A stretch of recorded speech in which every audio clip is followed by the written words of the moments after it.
Olá, meus irmãos e irmãs de Ideal Espírita, vocês amigos e amigas que nos acompanham aqui na página Estação da Luz Espírita, muitíssimo obrigado mesmo pela sua companhia. A nossa página Estação da Luz Espírita não tem fins lucrativos, o objetivo é a divulgação da doutrina espírita. E é por isso que nós reunimos aqui esta sede de matérias espíritas para que possa atender às suas necessidades, estudo, lazer, pesquisa. Você encontra aqui na nossa página Estação da Luz Espírita os livros da codificação, obras suplementares, entrevistas, palestras e os programas da Web Rádio Estação da Luz de Natal e Web Rádio Cristo Consolador de São Paulo.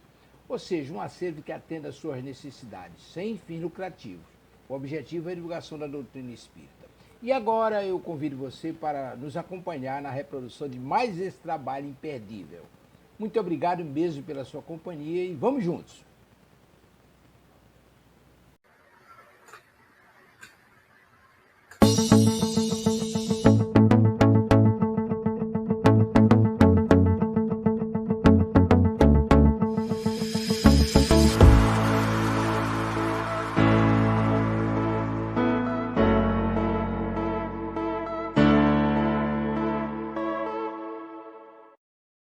Olá, queridas amigas e amigos de Ideal Espírita.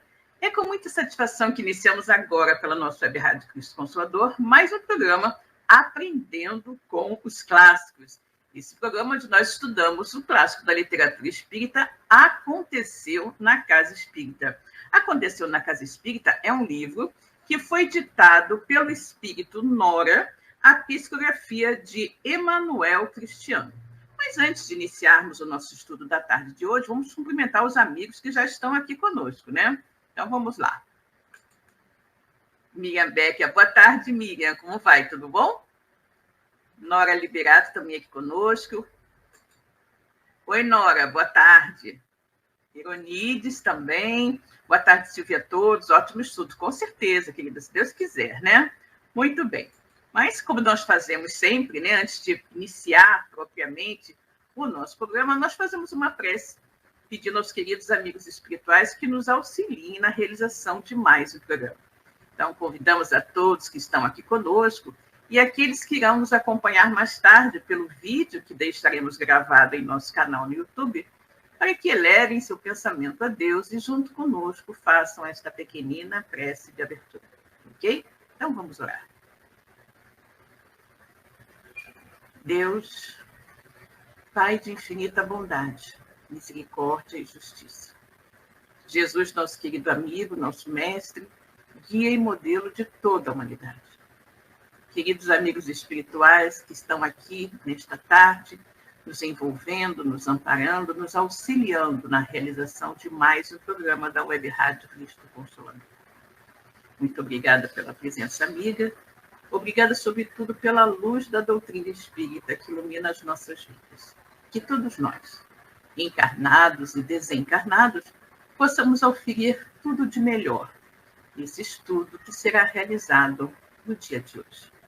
E assim, queridas amigas e amigos de Ideal Espírita, está no ar, pela Web Rádio Cristo Consolador, mais um programa Aprendendo com os Clássicos, né? Estudo do livro Aconteceu na Casa Espírita. Vamos cumprimentar a nossa querida Célia Zacarias. Oi, querida, tudo bom?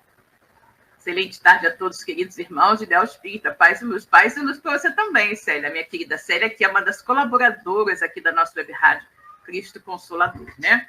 Muito bem, pessoal. Nós hoje vamos continuar o estudo do capítulo, se eu não me engano, é o capítulo 4. O capítulo 4, que trata do início do ataque, né, das trevas à Casa Espírita. O título desse capítulo 4 é Iniciando o Ataque.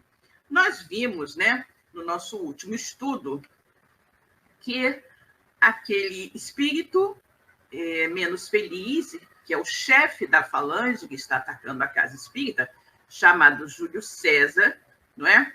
Ele ficou juntamente com os seus companheiros assediando, não é, o marido da nossa trabalhadora para que ele fosse ao templo, né, a um templo lá da sua fé, e lá, então, ele fosse bastante envolvido no sentido de começar a ter um procedimento meio que fanático, né?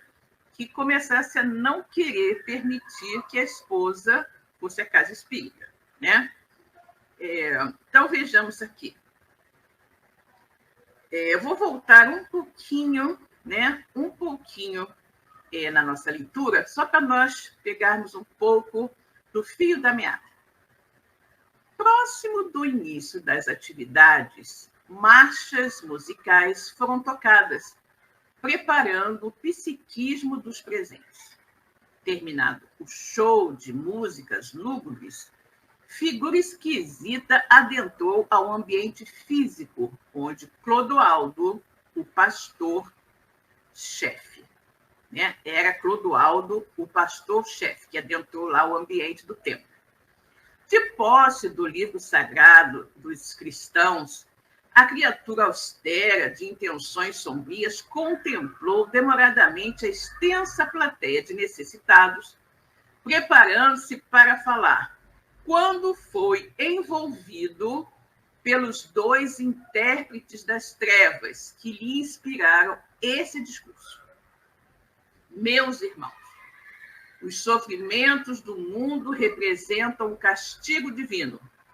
Se você sofre é porque está em débito com Deus e precisa saldar esta dívida. Nós, os pastores de Deus, recebemos um dom do Eterno Pai, o de aliviar e até acabar com os sofrimentos. Somos os mensageiros do Senhor. Entretanto, nada na vida é de graça. Deus espera que você faça a sua parte. Dê a sua cota de sacrifício para se libertar dos problemas espirituais que lhe atormentam. E é sobre o sacrifício que vamos falar. É preciso ter coragem para agradar a Deus, ter fé para conquistar a simpatia de Deus, ser ousado nas rogativas dirigidas a Deus. Se você quer se ver livre dos problemas, doe sua parcela de sacrifício para a edificação do reino de Deus na terra. E a igreja é a casa de Deus, que precisa da sua contribuição para consolar a multidão de desafortunados filhos do Senhor. Estranha força partia do, entre aspas, pregador. Poderosas vibrações magnéticas prendiam a atenção do público. Júlio César, o chefe, né, da falange dos espíritos maldosos que ali estavam envolvendo aquele pregador, Júlio César estava transfigurado. Ligara-se com planos mais inferiores, mentalizar a figura mítica de Satanás, assumindo perispiritualmente a forma mitológica, impressionando os adversários do bem. Daniel, contudo, dizia, lindo, que capacidade! Este é meu mestre, meu mentor. Que as trevas lhe acompanhem, Júlio César, gritava o novo discípulo, sustentando o camarada com pensamentos menos edificantes. E todo aquele, continuou o representante da maldade, que contribuir com Deus terá sempre o dobro. Portanto, quem mais doar, mais receberá. Vocês vejam aqui o tipo de pregação que se fazia nesse templo religioso, né? Muito mais voltado a instigar as pessoas à doação de bens materiais, para que, através da doação desses bens materiais para a igreja, Deus ficasse feliz, segundo as palavras deles, e os livrasse de todos os seus problemas, né? Lamentável como muitas pessoas, né, se utilizam da fé alheia para tirar proveito financeiro, né, para si próprio. Muito triste isso. Naturalmente que esses irmãos menos felizes irão responder, né, diante de Deus quando chegarem no plano espiritual, né? É lamentável como as pessoas se utilizam, né, da fé alheia para isso. Vamos cumprimentar nossa querida Verinha Parente, que chegou aqui também. Boa tarde, olha os likes. Ah, sim, os likes são muito importantes, né? Vocês deixem os likes aqui nos nossos vídeos para impulsionar a nossa web rádio Cristo Consolador. Bom, e agora então vamos ao que temos a estudar na tarde de hoje, né? Neste momento, gritos de aleluia foram pronunciados pelos profissionais da fé, incentivando o povo a concordar com os absurdos proferidos pelo pastor, entre aspas, que exaltava a insensatez. Ou seja, dentro daquele templo, tinha o pastor que estava falando essas coisas, de que deviam doar para receber mais, para se livrar dos problemas, doar recursos financeiros, recursos amoedados para a igreja, para o templo, para que assim ficassem livres dos problemas. E, naturalmente, dentro desse templo, para incentivar as pessoas e para fazer parecer que aquilo que o pastor estava dizendo era correto, haviam posicionados dentro do templo, estrategicamente, o que eles aqui chamam de profissionais da fé, que eram membros da própria igreja, ligados ao pastor, que quando o pastor falava essas coisas, gritavam aleluia, aleluia, como a dizer, né, que era correto tudo aquilo, e dessa forma incentivando o resto da plateia a fazer a mesma coisa, né? Boaventura é o marido da Márcia, né, a nossa trabalhadora espírita. Boaventura estava impressionado. Os olhos brilhavam à maneira daqueles que estão ébrios de ambição. Sentia-se atraído pelo pastor. Notava áreas de simpatia para com aquele homem, né? O Boaventura estava super envolvido ali pelas palavras daquele pastor, né? Daquele pastor que estava totalmente mistificado, né? Pelos homens do Júlio César. Então, Boaventura estava impressionado, os olhos brilhavam à maneira daqueles que estão ébrios de ambição. Sentia-se atraído pelo pastor. Notava áreas de simpatia para com aquele homem. Clodoaldo, influenciado por Júlio César, né? Ligou-se a Boaventura, olhando incessantemente, como se estivessem imantados por estranho magnetismo. Clodoaldo é justamente o pastor, né? O pastor obsidiado, que estava ali meio que teleguiado por Júlio César e seus homens. E aí o Júlio César fez com que o Clodoaldo ficasse olhando fixamente para o Boaventura, né? Como se eles estivessem ali ligados por algum tipo de magnetismo, né? O esposo de Márcia não buscava algo espiritual verdadeiro, mas benefícios puramente materiais, como muitos dos presentes. Ou seja, né, muitas pessoas que vão a esses lugares, elas não querem realmente a sua edificação interior, né, a sua melhoria íntima, a sua reforma íntima. Elas estão buscando resolver problemas de ordem material, imediatista, né? Querem, de repente, ter mais recursos financeiros, ter uma vida mais próspera e coisas que tais. Sempre buscando benefícios materiais e não a sua melhoria, né? A sua transformação como seres humanos, né? E o esposo da Márcia não era diferente, né? Ele não buscava algo espiritual verdadeiramente, mas ele estava buscando benefícios puramente materiais, como muitos daqueles que estavam ali, né? Ele pensava na reforma da casa, em aumentar a renda doméstica e, quem sabe, enriquecer com a ajuda divina. Isso facilitava muito a atuação dos perseguidores. Claro, quando você está buscando determinada coisa, os perseguidores espirituais, eles vão justamente direcionar as suas ideias nesse sentido, né? Então, tudo aquilo que o Clodoaldo estava falando, teleguiado, né, teleguiado pelo Júlio César e seus asseclas, ia diretamente ao interesse do Boaventura, que só via ali naquele local uma forma de aumentar os seus ganhos materiais com a ajuda de Deus. Ou seja, sem trabalhar, sem fazer nada, ele ia conseguir, né? Deus iria dar para ele, se ele fizesse grandes doações ali para a igreja, iria dar para ele muito mais do que ele havia doado, né? Então, vejam bem. Neste ponto, os adversários espirituais começaram a gritar, instigando a massa. Doem, doem, doem, doem tudo, tudo para o Senhor. Deus é o nosso Salvador. Risos, né? Ou seja, os espíritos menos felizes que ali estavam começaram a incitar, né, a massa que ali estava, fazendo com que elas sentissem aquele impulso de doar cada vez mais, para que assim conseguissem ainda receber em dobro o que elas esperavam, né? Então, vocês vejam que situação complexa que nós temos aí, né?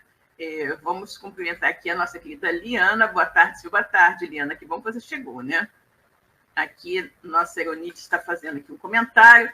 Não é a mesma lógica do mercado. Parece, né, Eronide? Parece a questão da lógica do mercado, até do mercado de ações, né? Só compra as ações para justamente conseguir multiplicar o seu dinheiro, né? Essas palavras eram repetidas pelos trabalhadores encarnados, ou seja, os adversários espirituais, aqueles espíritos menos felizes da turma do Júlio César, ficavam gritando, né, espiritualmente, instigando a massa, falando doem, doem, doem tudo, tudo pelo Senhor, né? E as pessoas, meio que imbuídas daquela intuição, né, começavam a repetir também. Então, essas palavras eram repetidas pelos trabalhadores encarnados. Via-se nitidamente mãos encarquilhadas ofertarem os últimos recursos, homens fortes ofertando o salário do mês, mães desesperadas doando os últimos centavos, engordando os cofres do santuário, entre aspas, erguido a Mamon, o deus do dinheiro. O cenário era triste. Vários espíritos bons, penalizados, aguardavam a hora oportuna para ajudar. E isso é uma verdade, né? Isso ocorre muito nesses locais. Você veja que ele está dizendo aqui, né? As pessoas humildes, simples, velhinhos, né?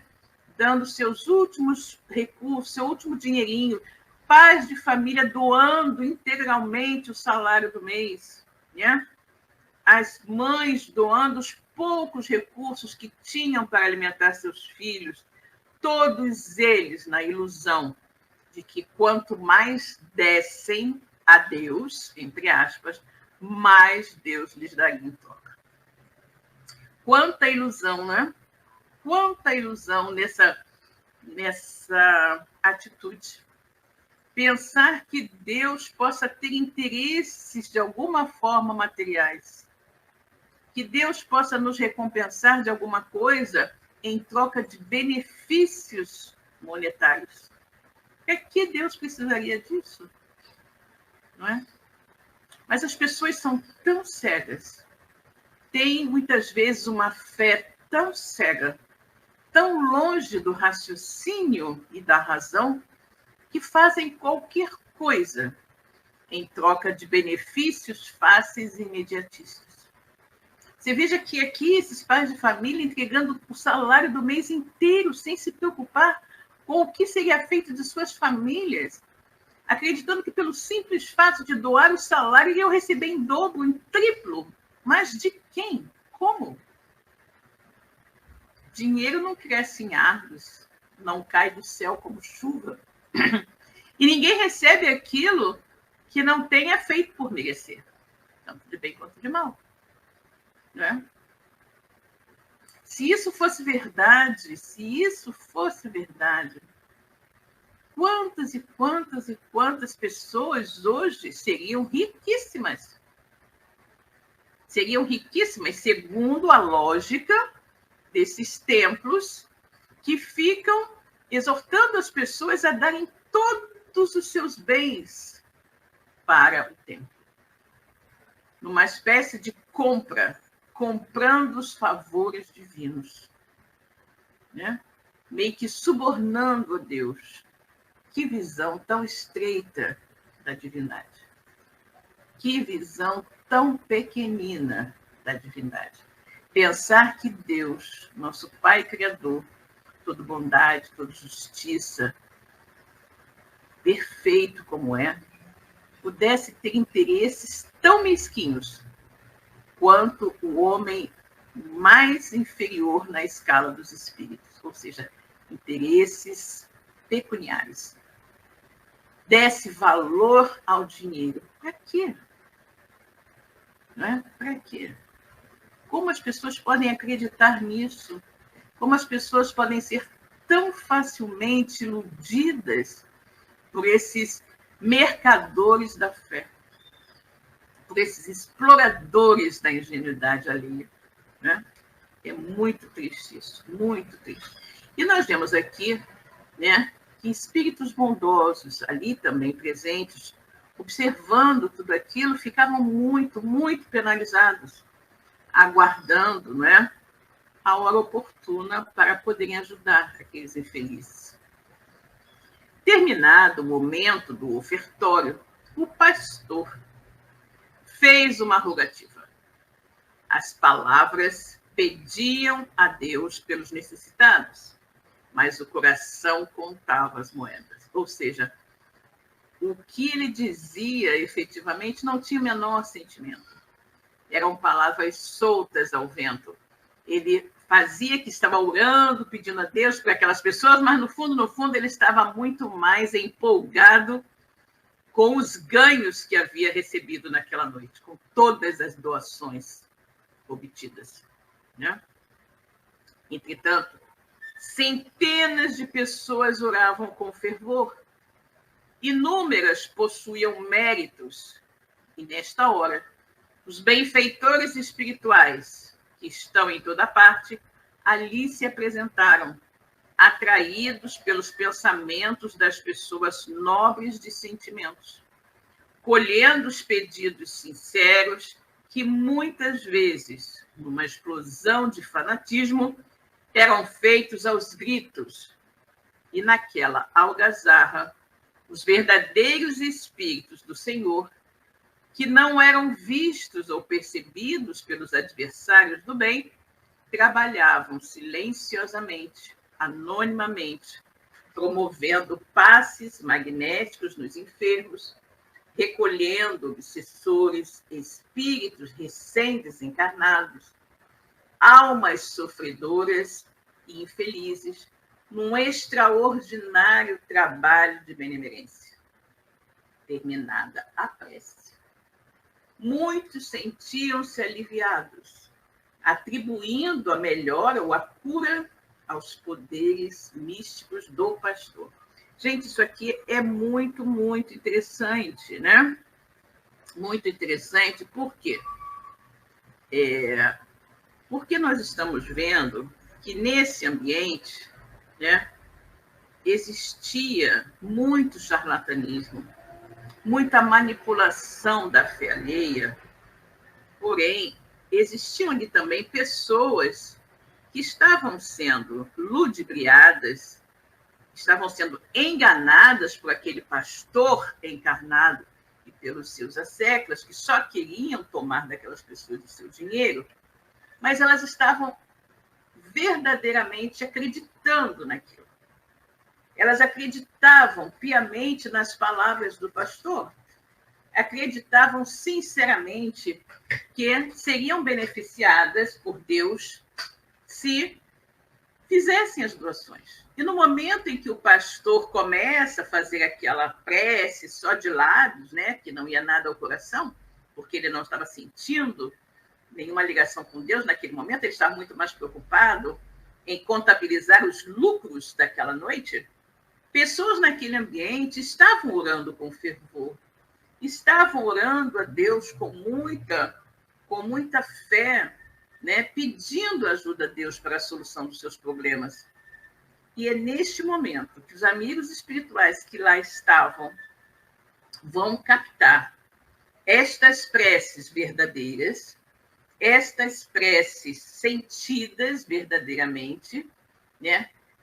Preces que estão buscando, de repente, algum tipo de ajuda que não seja simplesmente o ganho material, e vão ajudar a esses encarnados, né? E aí vão lhes transmitir passes, de repente, estímulo, bom ânimo e tudo mais.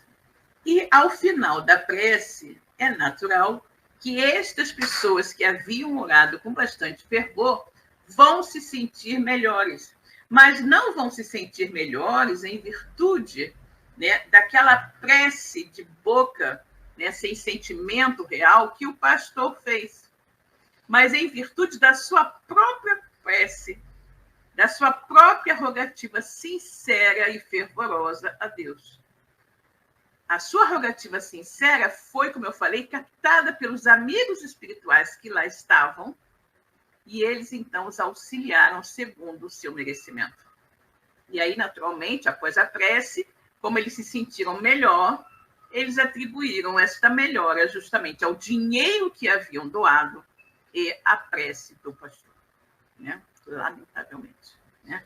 Lamentavelmente. Daí, muitas pessoas ficaram cada vez mais fanatizadas indo a esses locais e acreditando piamente, não é, que foi justamente a doação dos recursos amoedados que lhes possibilitou algum tipo de melhora, né? Nossa Elaine Baima também chegou aqui, vejamos. Boa tarde, atrasada, depois vejo o início. Ah, sim, o importante é que chegou, né, Elaine? E aí, continuamos aqui. Então, é muito interessante observar isso, né? Terminada a prece, muitos sentiam-se aliviados, atribuindo a melhora ou a cura aos poderes místicos do pastor. E aí a gente vai lembrar, né, que algumas vezes a gente conversa com essas pessoas, né, desta crença, desse segmento religioso, e as pessoas dizem, não, com certeza, obtenho cura, obtenho isso, obtenho aquilo, né? Com a prece do pastor, depois que eu faço as minhas doações, do dízimo, disso, daquilo, porque justamente acontece isso, né? A pessoa está ali com tanta fé, acreditando tanto, tão, digamos assim, tão inocentemente naquele ambiente, né? Que Deus, na sua infinita misericórdia, lhes ajuda. E aí elas atribuem erroneamente a ajuda recebida ao pastor e ao dinheiro dado, e não à misericórdia de Deus, né? Muito triste. Eliane está nos fazendo um comentário, vejamos. Conheci pessoas nesta situação de exploração do fanatismo por estes supostos pastores. É de doer o coração. E não tem o que fazer, não adianta falar, argumentar, tentar esclarecer, não. É realmente assim. As pessoas, Liana, elas já têm talvez um entendimento talvez mais simples, né, das coisas, elas não têm uma visão mais ampla do que está acontecendo por trás dos bastidores. E aí, quando uma pessoa chega e tenta esclarecê-las com relação àquilo, elas não aceitam de forma nenhuma, né? O pastor, para elas, é o Deus na Terra, né? O Deus na Terra. E elas não conseguem, elas estão tão fanatizadas, estão tão fascinadas, que elas não conseguem enxergar. Lamentavelmente, elas não conseguem enxergar, né? O que para outras pessoas de fora é muito claro, límpido, transparente. Para eles não conseguem ver isso, né? Mas nada ocorre por acaso, né? E se essas pessoas estão passando por isso aqui de alguma forma, estão precisando vivenciar esse tipo de experiência, né? É realmente muito triste. Porque, como nós vimos aqui, muitas entregam o salário do mês, né? Entregam últimos recursos que tinham nas mãos para sustentar suas famílias. E aí, como é que fica? Né? Exatamente. Eram literalmente os falsos profetas anunciados por Jesus. Os falsos profetas anunciados por Jesus. No processo de seleção em que a Terra se encontra, é natural que Deus nos permita agirmos com liberdade, pois que estamos sendo classificados através dos próprios atos. Exatamente. É aquilo que nós sabemos, né? O nosso livre-arbítrio jamais é tolhido, né? Aí vamos lembrar do apóstolo Paulo: tudo nos é lícito, mas nem tudo nos convém. Eu posso fazer o que quiser, mas nem tudo que eu vou fazer é conveniente para mim, né? E aí a semeadura é livre, a colheita é obrigatória. Eu faço o que eu quiser, eu semeio o que eu desejar, mas depois eu vou ter que colher. Ou seja, assumir a responsabilidade daquilo que eu estou fazendo. Então, este pastor que está efetivamente se beneficiando da fé alheia para fazer com que a pessoa doe mais e mais e mais e mais à igreja, e nós sabemos que em muitas delas, parte, não sei quantos por cento, mas parte daquilo que o pastor consegue em doações nas suas pregações vai diretamente para ele. Vai diretamente para ele. Então, é óbvio, né, que esse pastor, esse homem, está agindo de acordo com o seu livre-arbítrio, e que, com certeza, ele irá responder por isso, né? Porque você usar o nome de Deus para fazer promessas mentirosas e obter vantagens financeiras é muito, muito, muito grave, né? É muito grave. Entretanto, nada foge à lei de causa e efeito. Essas expressões dolorosas terão de ser consertadas pelos próprios enganadores. Mesmo em núcleos dedicados à exploração humana, Deus direciona luzes, enviando os bons espíritos para socorrer quantos clamarem sinceramente por misericórdia. Né? Então, é exatamente isso. Estas pessoas, né? Esses enganadores, esses exploradores da fé humana, vão ter que responder diante de Deus por isso que fizeram, né? E mesmo nesses locais, nesses antros, Deus, em sua infinita misericórdia, como nós vimos anteriormente, né, manda bons espíritos para socorrer, né, aquelas pessoas que estão ali com uma fé verdadeira, que estão ali verdadeiramente clamando ao Senhor que as ajude, mesmo que no local errado e da forma errada, né? Júlio César, ladeando o porta-voz de Mamon, né, que é o pastor, né, porta-voz de Mamon, Deus do dinheiro, né, fortalecia-o no discurso mentiroso, né? Fortalecia no discurso mentiroso, ou seja, o pastor estava ali estimulando as pessoas a doar mais, mais, mais e mais, porque o interesse dele era todo no dinheiro, e Júlio César estava ali, né, meio que o intuindo, né, o inspirando a dizer mais e mais palavras para fazer com que as pessoas ficassem ainda mais hipnotizadas e focadas naquela situação de doação, né? Vamos cumprimentar a Edinete, que aqui chegou. Olá, boa tarde, chegando agora e desejando um bom estudo para todos nós. Com certeza, querida, que bom que você chegou, né? Muito bem. E aí, vejamos, né? Júlio César, ladeando o porta-voz de Mamon, fortalecia-o no discurso mentiroso.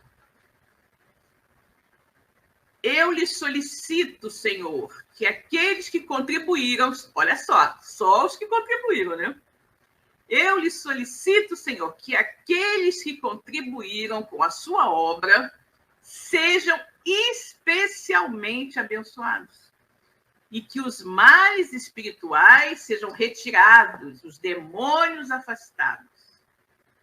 E, nesse instante, atores contratados caíam ao solo, simulando manifestações demoníacas, sugestionando as mentes fracas, perturbadas pelos adversários do bem, a repetirem os atos tresloucados. Olha que coisa. Então, você veja como é tudo uma grande encenação, né? Como é tudo uma grande encenação nesse ambiente.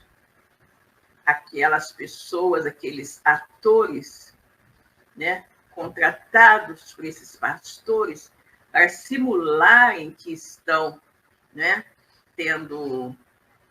sendo acometidas por manifestações espirituais, para que o pastor chegue e afaste e a pessoa diga que o pastor aprovou. E com esse comportamento, outras pessoas de mente fraca são automaticamente sugestionadas e começam a fazer a mesma coisa, se jogar no chão, então daqui a pouco está todo mundo se jogando no chão e se debatendo dentro do templo, né? Atores contratados caíram ao solo, simulando manifestações demoníacas, sugestionando as mentes fracas da plateia, perturbadas já, né, pelos adversários do bem. Lá os espíritos infelizes, chefiados pelo Júlio César, né? E aí elas começam a repetir aqueles atos tresloucados, né? Se jogando no chão, se debatendo e tudo mais. No plano espiritual, as entidades debochavam, riam, divertiam-se da crendice popular, ao mesmo tempo em que muitos frequentadores encarnados ficavam temerosos, aguardando a expulsão dos demônios pelo pastor. Ou seja, aquelas pessoas que estavam se jogando no chão, supostamente agindo daquela maneira porque estavam tomadas por demônios, e aí então o pastor ia chegar junto delas, o pastor todo-poderoso, emissário de Deus, iria chegar junto a elas e iria curá-las, né? Então, muitos frequentadores encarnados, temerosos, aguardavam a expulsão dos demônios pelo pastor, que, pronunciando as palavras combinadas, afastou os espíritos impuros dos atores, enquanto os ajudantes despertavam as mentes impressionadas, restabelecendo a ordem no ambiente físico. Concluída a encenação, ainda fortemente envolvido pelos coordenadores das trevas, o pregador, né, o pastor, continuou. Vocês viram o poder do demônio? Mas o nosso poder é maior. Aleluia! Aleluia! Que encenação, né? Que coisa triste, meu Deus. Que coisa triste. Que coisas tristes, não é? Chegamos da nossa querida Rosana. Oi, Rosana. Boa tarde, desculpe o atraso. Que bom que você chegou, querida. A nossa querida Elaine Baima, não pensei que chegasse ao ponto de contratarem atores. Pois é. Né? Pois é, porque realmente, se nós pararmos para pensar, né, toda aquela encenação que às vezes nós observamos, né, em que a pessoa se joga no chão e tudo mais, e aquele pastor, aquele homem vai chegar ali, onde está a autoridade moral, né? Se nós recordarmos do Novo Testamento, quando existiam várias pessoas obsidiadas, né, tomadas por espíritos menos felizes, que as obsidiavam, as faziam ter comportamentos inadequados, vamos lembrar, sobretudo, do obsidiado gadareno. Aquele homem que vivia nas tumbas, lá entre as tumbas do cemitério, praticamente nu, era extremamente violento, e que ninguém havia conseguido dominá-lo, inclusive, às vezes, vários homens o pegavam e o acorrentavam, e ele destruía as correntes, né? Ninguém havia conseguido dominá-lo, e aí Jesus chega junto a ele. né? E pela sua autoridade moral, Jesus manda que os espíritos que estavam obsidiando aquele homem se afastassem. Jesus pergunta, como se chama? Ele diz, somos muitos, somos uma legião. Chamam-me legião. E aí Jesus manda que eles se afastem.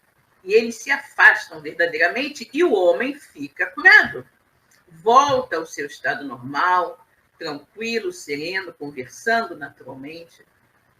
Mas há quantos anos aquele homem estava naquela situação e quantas pessoas haviam tentado tirá-lo daquela situação e não haviam conseguido? Somente Jesus o fez, pela sua autoridade moral.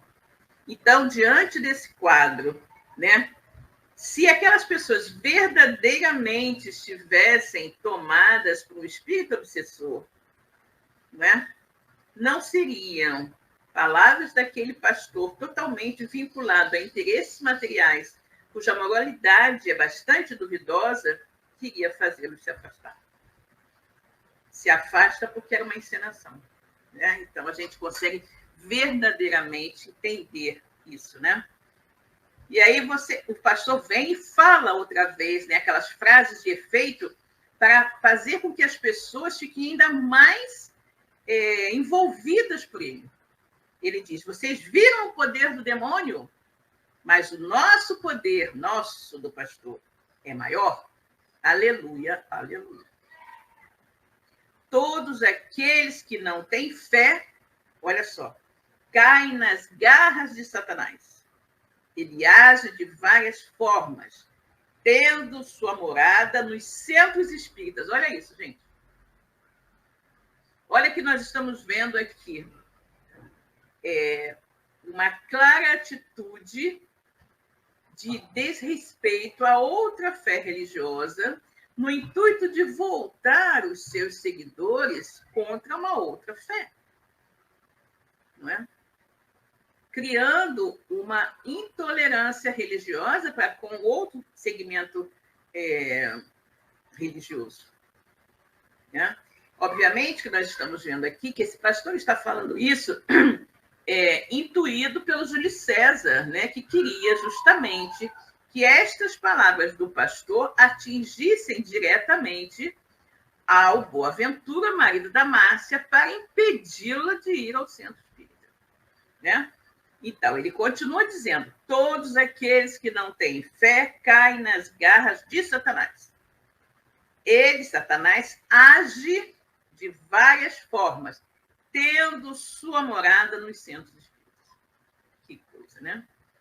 Neste momento, Júlio César retirou-se ligeiramente do campo de ação do expositor da mentira, aconchegando-se a Boaventura, influenciando Boaventura para que as informações o convencessem. Ou seja, o Júlio César, né, ele saiu, né, lá do lado do pastor, já havia intuído o pastor para falar o que ele queria, e aí ele sai de perto do pastor e vai para junto do Boaventura, né?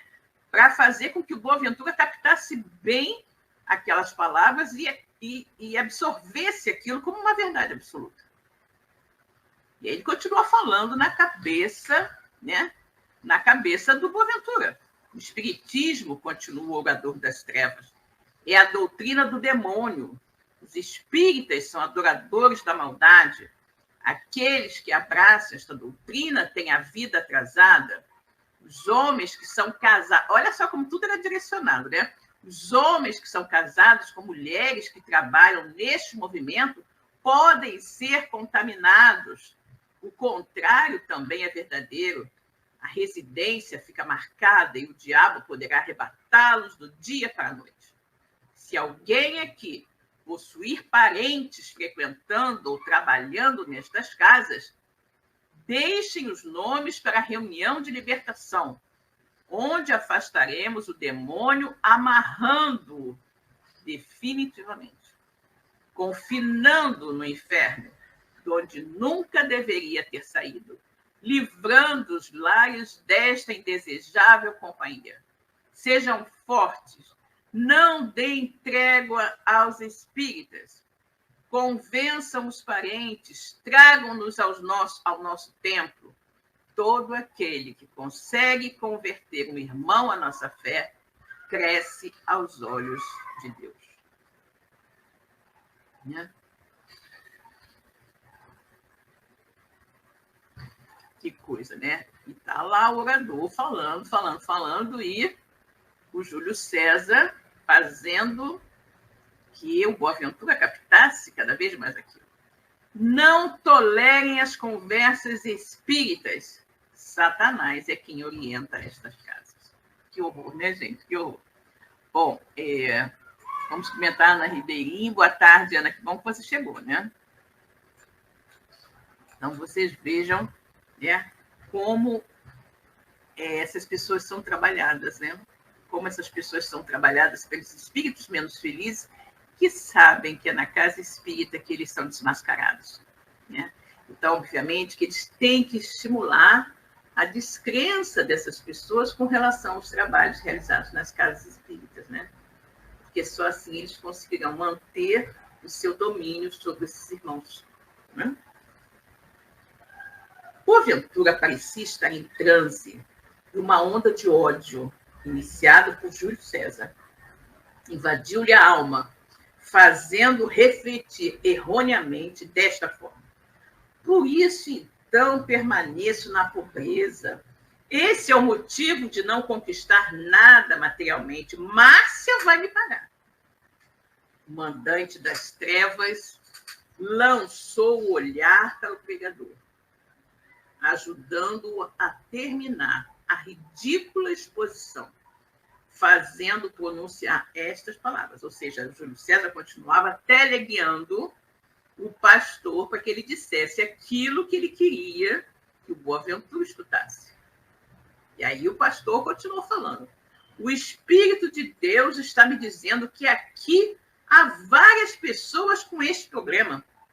Aqueles que possuem amigos ou parentes envolvidos com o espiritismo, por favor, levantem a mão. Dezenas de pessoas se apresentaram. O pastor, então, se colocou à disposição para, ao final do culto, conversar individualmente com aqueles que quisessem libertar os seus parentes do demônio, recuperando a paz familiar. Que situação, né? Que situação impressionante. Aí nós vemos, né? Nós vemos como é importantíssimo que nós espíritas, que nós trabalhadores da casa espírita, estejamos sempre muito alertas, né? É sempre orai e vigiai. Porque muitas vezes o grande problema, né, está nos nossos próprios lares, né? Com os nossos familiares que não são vigilantes e que, por isso mesmo, se tornam presas fáceis desses espíritos menos felizes que querem destruir a casa espírita a qual estamos vinculados e que se utilizam desses companheiros para que eles sejam, né, o intermediário das suas ideias malsãs. Né? Você veja aqui que como a senhora Márcia, né, trabalhadora espírita, dedicada, sincera, seguidora do Cristo, não conseguia, né, eles não conseguiam envolvê-la para afastá-la do trabalho. Quem eles foram procurar? O marido dela. Um homem totalmente desestruturado, né, sem uma fé, digamos assim, firme, e que seguia para o lado que o vento soprasse. Então, Júlio César e seus companheiros, né, começaram a envolver o marido de Márcia, o Boaventura, que é um homem não vigilante. E ele foi facilmente intuído a ir a este templo, né, onde valorizam muito mais o dinheiro do que a edificação moral dos seus frequentadores. E ali, o pregador, né, o pastor desse templo, que também não tem lá uma moral muito ilibada, porque está explorando a fé alheia para obter lucro financeiro, também foi facilmente envolvido por Júlio César e seus asseclas para fazer a preleção de acordo com aquilo que Júlio César queria que ele dissesse para o Boaventura escutar. Então, ele ficou falando, olhando fixamente o tempo todo para o Boaventura, dizendo tudo aquilo que o Júlio César queria que ele dissesse.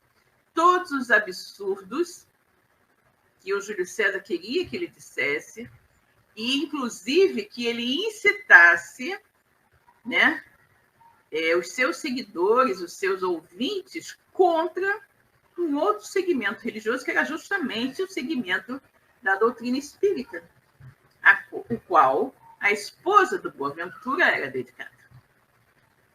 Né? Então, vocês vejam como é triste isso, né? Como é triste quando nós começamos a ver como estas pessoas, como as pessoas, de uma forma geral, que se dizem seguidoras do Cristo, esquecem totalmente dos ensinamentos de Jesus e passam a seguir os ensinamentos dos homens. Né? Jesus disse, amai-vos uns aos outros. Bem-aventurados os mansos e pacíficos. Né?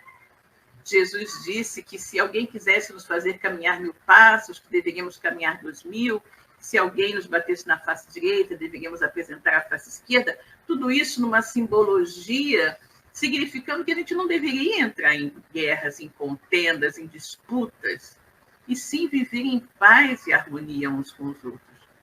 E aí essa pessoa que se diz, né, emissário de Deus na Terra, né, de representante de Deus na Terra, está justamente incitando as pessoas a fazerem aquilo que Jesus disse para não fazer, né? Que é se voltar contra outros irmãos que não professam a mesma fé que ele. Né? Aí nós vemos casos lamentáveis de intolerância religiosa em virtude desse comportamento desses pastores que, ao invés de se preocuparem efetivamente em fazer com que os seus seguidores se tornem pessoas melhores, está preocupado com aqueles que não estão dentro dos seus templos, querendo destruí-los. Né? E aí a gente vai ver, ao longo da história da humanidade, inúmeras situações de guerras religiosas, né? Católicos contra protestantes, judeus contra muçulmanos. Por que cada um não vive segundo as suas próprias crenças e deixa o outro viver segundo a sua? Né? É aquela história, viva e deixe viver. Cada um tem o direito de professar a fé que melhor lhe apraz. Não devemos forçar ninguém a seguir a nossa fé, a ter a nossa visão. Óbvio que se alguém nos pergunta alguma coisa sobre a doutrina espírita, que é a nossa fé, não é? Nós não iremos nos furtar, né? Não iremos nos furtar a esclarecer, a responder seus questionamentos. Mas jamais vamos tentar dissuadir alguém da sua fé para passar a ser espírita. Né? E muito menos iremos ficar falando mal da fé alheia, né, para os espíritas e incitando os espíritas a irem contra os irmãos de outra fé, de outro segmento religioso. Não. Viva a sua fé e deixe os outros viverem a sua fé também. No Brasil, somos um Estado laico, né? Cada um tem o direito de professar a sua fé. É o que nós chamamos de liberdade religiosa. Todos têm a liberdade de fazerem o culto com o qual melhor se identificarem. Né? Então, o espírita não tem o direito de interferir no templo evangélico, mas o evangélico não tem o direito também de interferir na casa espírita, no templo católico, no centro de umbanda, de candomblé, do que seja. Né? todos nós somos livres para professar a fé com a qual melhor nos identificamos. E nós precisamos ser muito atentos, né? Nós espíritas, sobretudo, que sabemos desses ataques das trevas, né? Desses ataques que muitas vezes ocorrem não diretamente sobre nós, mas diretamente sobre os nossos parentes, amigos, entes queridos, para que eles, por sua vez, nos ataquem, nós precisamos estar muito atentos, muito vigilantes. Não nos deixar envolver por provocações. E, sobretudo, não deixar as nossas casas, né? Porque é justamente no culto do Evangelho no lar, né? Na oração constante, na frequência à casa espírita, que nós iremos conseguir nos fortalecer, né? Conseguir nos fortalecer. Porque tudo que esses inimigos da luz desejam é nos afastar da nossa casa espírita, né? Nos afastar da nossa fé. Porque aí, quanto mais vazia estiver a casa espírita, maior será a chance para que ela venha a fechar. Maior será a chance para que aquele ponto de luz deixe de existir, né? E é justamente o que os espíritos menos felizes desejam. Eles desejam exterminar com as casas espíritas, porque nas casas espíritas existem muitos trabalhos mediúnicos de esclarecimento a espíritos sofredores e de esclarecimento a espíritos voltados à prática do mal, espíritos com desejos de vingança, espíritos obsessores. E esses espíritos são esclarecidos dentro da casa espírita e são encaminhados para hospitais da espiritualidade, para colônias onde eles irão ser muito mais felizes, pois irão trabalhar para o bem, não mais para o mal, né?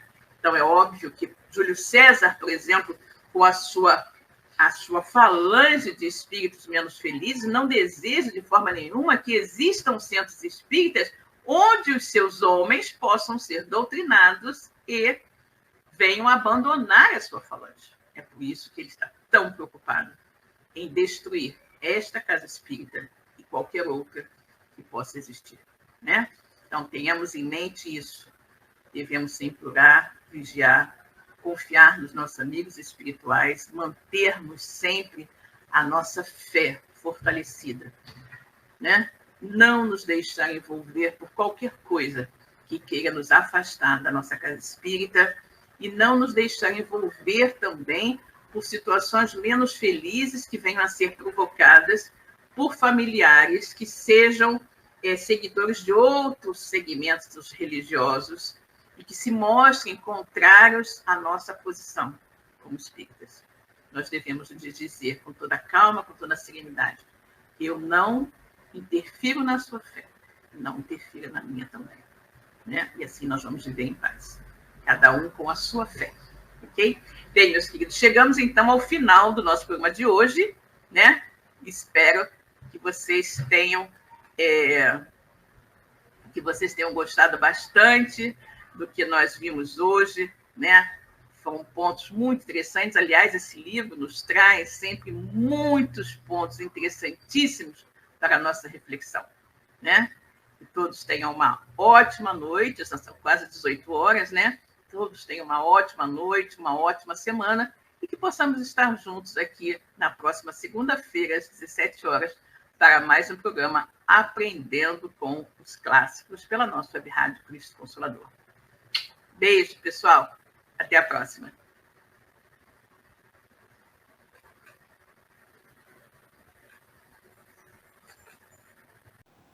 Chegamos ao final da nossa atividade. Muitíssimo obrigado mesmo pela sua companhia e espero você no próximo evento.